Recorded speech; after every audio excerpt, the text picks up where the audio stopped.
હાલે છે? આ કેવી રીતે હાલે?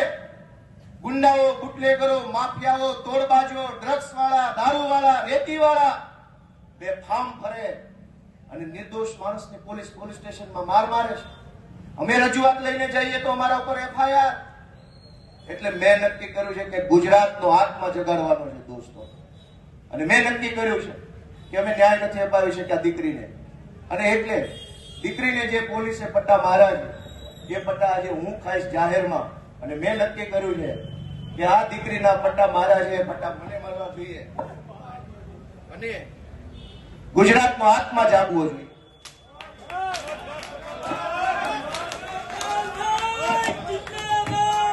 ગુજરાતનો આત્મા જાગવો જોઈએ. હવે ગુજરાતનો આત્મા જાગવો જોઈએ. મૂકી દો.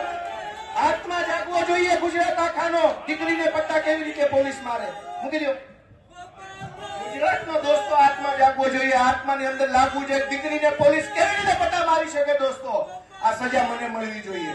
આ સજા મને મળવી જોઈએ. જેને દીકરીઓ, ગુજરાત આખાની દીકરીઓ પર અત્યાચાર કર્યા, સજા મને મળવી જોઈએ.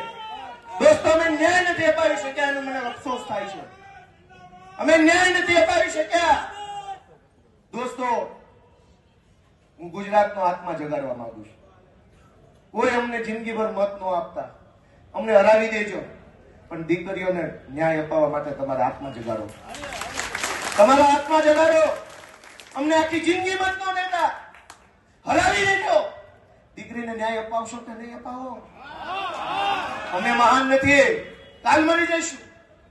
આ પાર્ટી ખતમ થઈ જાય, દીકરીઓની ઇજ્જત કોણ કરશે? અને આ એક દીકરીનો સવાલ નથી. ઝઘડિયામાં બળાત્કાર થયો, જસદણમાં બળાત્કાર થયો, દાહોદમાં બળાત્કાર, ચારો તરફ બળાત્કાર થાય